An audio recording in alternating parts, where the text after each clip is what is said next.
and then we have 4 plus 1 by n plus 2n, where n is taken common from each of this, this and this. Therefore, when n is taken common, n times n is n cube, and this n taken out brings 2 plus 1 by n, 4 plus 1 by n plus this. Now, when I take the bracket in, I get limit n tending to infinity of this multiplied with this, cube get cancelled, and I get 1 by 3 times 2 plus 1 by n, 4 plus 1 by n, and then I get 2 by n square when n cube is taken in and each of the terms get cancelled, and finally I get this plus this. Now next, I have n tending to infinity implies 1 by n tends to 0, because we have the property that when n tends to infinity, 1 by n tends to 0, simply because 1 by infinity is defined as 0. So using that, let's see what this further modifies to. That is, when I take this, each of n tending to infinity implies 1 by n tends to 0. Therefore, each of 1 by n is substituted with 0 here. And not only that 1 by n tends to 0, even I have 1 by n square also tends to 0 for n tending to infinity. Now, as we see here, this n taken inside reduces this into the form 1 by 3, because n times of n square is n cube and all n gets cancelled, and 2 plus 1 by n, 4 plus 1 by n plus 2, because this n gets cancelled with this. And therefore, finally I get this to be limit n tending to infinity of this, and we have when n tends to infinity, clearly 1 by n tends to 0, or even 1 by n square tends to 0, etc. And we have 1 by infinity is always 0, and therefore n tends to infinity implies 1 by n tends to 0. So we use this condition out here and here, so that we get when limit n tending to infinity substituted in place of n reduces this to integral 0 to 2 of x squared plus 1 dx will be 1/3 of 2 plus 1 by n is 0 when n tends to infinity. Therefore, I get this as 2 plus 0 and 4 plus 0 plus 2 is what we get. Now, this on further simplification gives 1 times 2 times 4 plus 2, which is 8 by 3 plus 2, and therefore, this on LCM gives 3 to 6, 12, 14 by 3, which is the answer. That means when I simplify the definite integral 0 to 2 for the function x squared plus 1 dx, I get a constant or a fixed value 14 over 3. Therefore, integral of 0 to 2 x squared plus 1 dx, which is a definite integral, has a definite or constant value 14 by 3, which is obtained using the limit of a sum. Definite integral using the limit of a sum for the function x squared plus 1 dx in the bound 0 to 2 is 14 over 3. Now, definite integral also helps in finding areas under the curves. Finding areas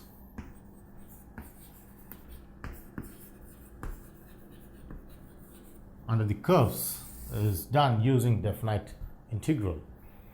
That is, if I have x-axis, y-axis and origin, and say I have a curve which is given with the function y equals f of x, and there are two bounds, the lower limit, the lower bound being x equal to a, and the upper bound being x equal to b, then area under the curve using these two bounds x equal to a and x equal to b is calculated using definite integrals. So finding area under the curve is strictly related with the definite integral. That is, this area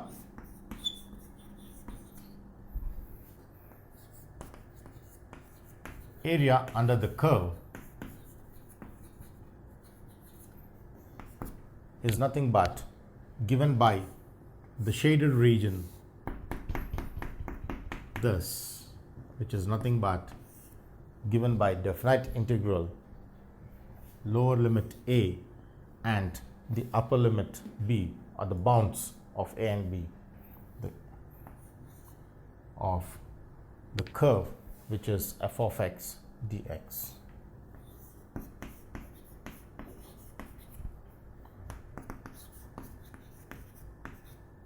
So area is connected with definite integral using the limits a and b. Is how we understand the area under the curve connected with the definite integral. Now let's see the most important theorem in integral calculus called the fundamental theorem of integral calculus.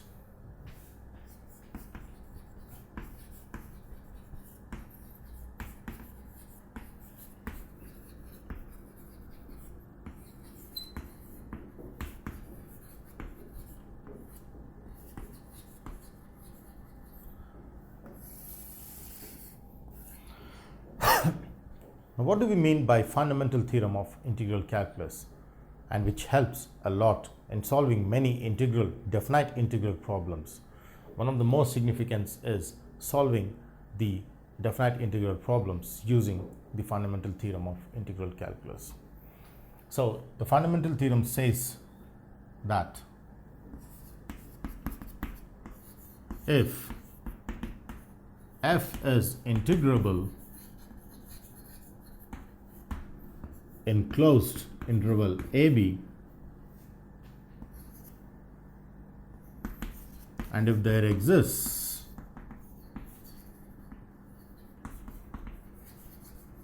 a differentiable function f in the same closed interval AB such that f dash is f, or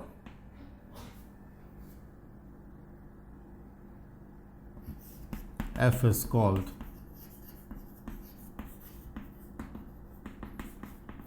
primitive of capital F.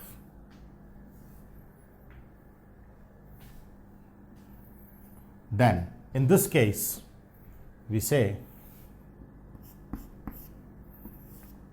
integral a to b, the definite integral of f of x dx is given by the formula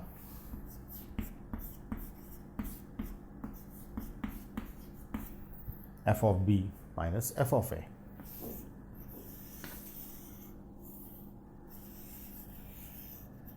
Is how we define the fundamental theorem of integral calculus, which is connected with integrability of f and differentiability of capital F in the closed interval AB. Then we say f dash is capital F, then f is called primitive of f, and we have integral a to b f of x dx is f of b minus f of a. Now next comes the notation which we have for fundamental theorem of integral calculus. As we have seen that the fundamental theorem of integral calculus derives integral a to b f of x dx as f of b minus f of a, which is nothing but written as the function f of x with a to b. is how we write this in general notation. That means f of x from a to b is also defined as f of b minus f of a.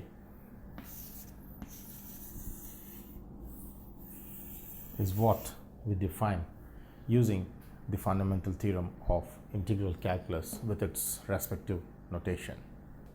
Next is the significance of fundamental theorem of integral calculus.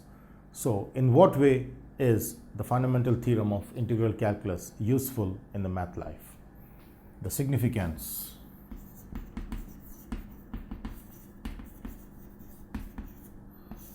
So, as we see that the fundamental theorem of integral calculus defines the definite integral a to b f of x dx as f of b minus f of a, where f is f dash, then it clearly shows that the significance of fundamental theorem of integral calculus is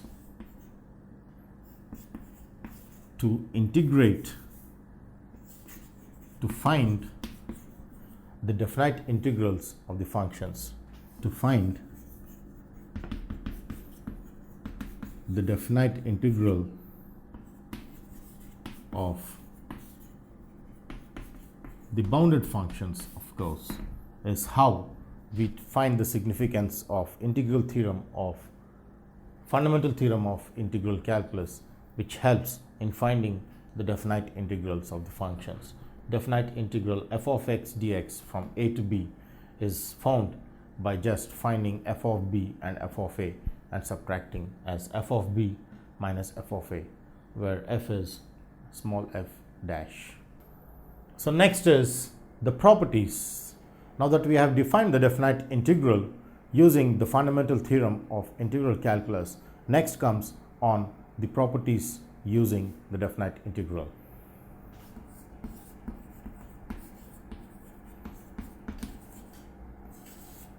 So, we have three basic properties which we use in definite integral. The first important property is when I have integral a to b f of x dx, I can reverse the order. That is, if I reverse the order of limits as b to a, then it changes by sign. The reversing of the limits changes the sign of the function. Therefore, integral a to b f of x dx is minus integral a to b f of x dx, is how we understand the first property. Next, if the limit is itself, that is, if the lower limit coincides with upper limit for any function f of x dx, then that definite integral will always be 0 if the lower and upper limit match or equal, then this will be equal to 0.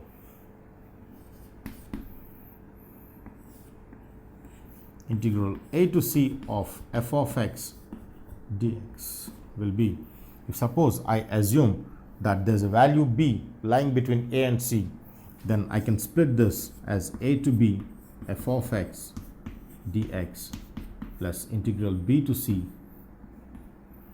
of f of x dx for b lying between a and c, is how we understand the third property. That is, if the definite integral breaks at b, then a to c is split as a to b plus b to c, as a to b and b to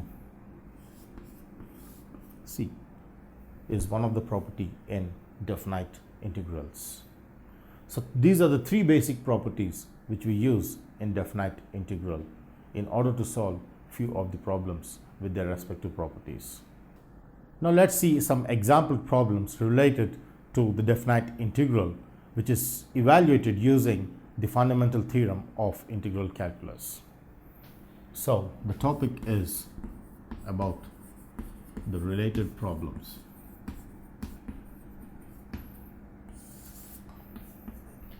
Say, for example, I take an example problem, integral of -1 to 2 of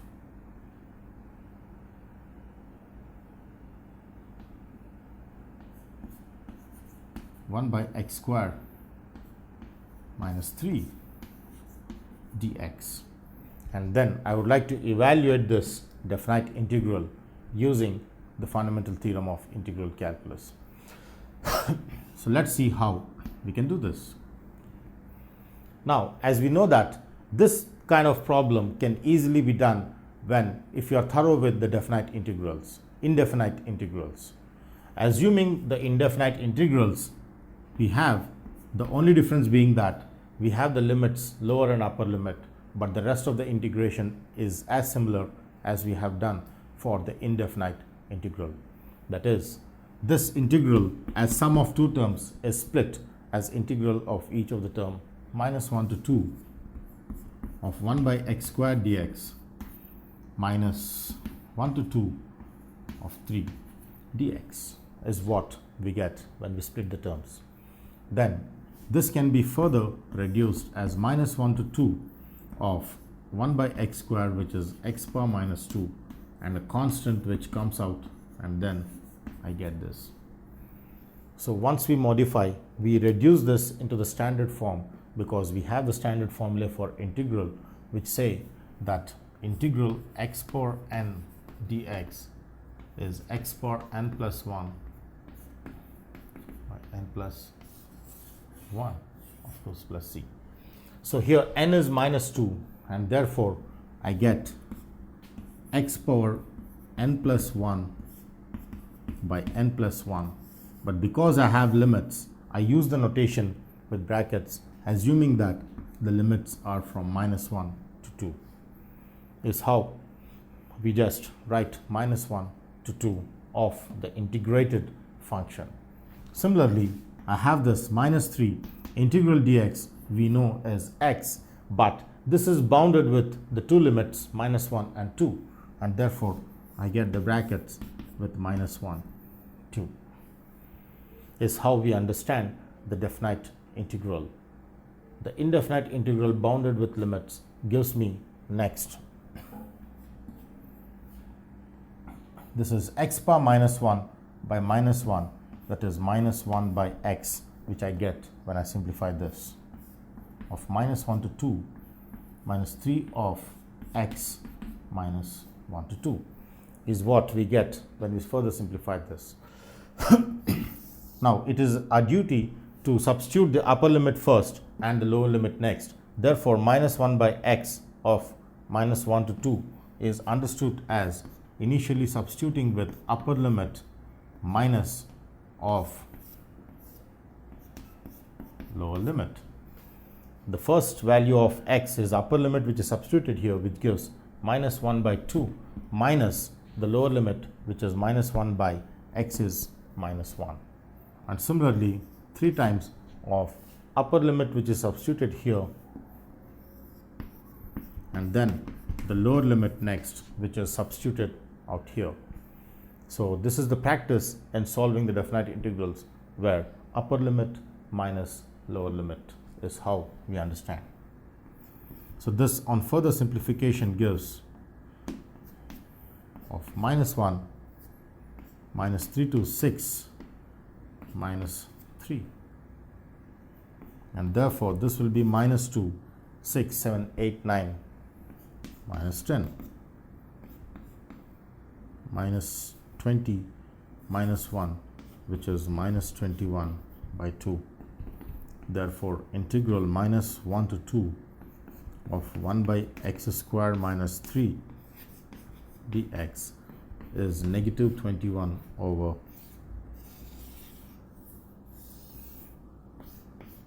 2 is how we understand the definite integral using the fundamental theorem of integral calculus.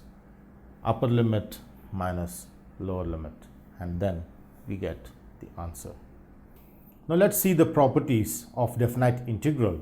That is, as we have integral a to b of f of x plus or minus g of x dx, then the definite integral of this can be split easily as integral a to b f of x dx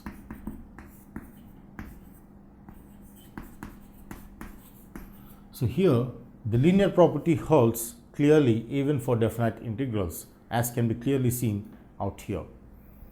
Now similarly, if I have a constant attached to the function with limits a to b, then even for a definite integral, the constant can be taken out.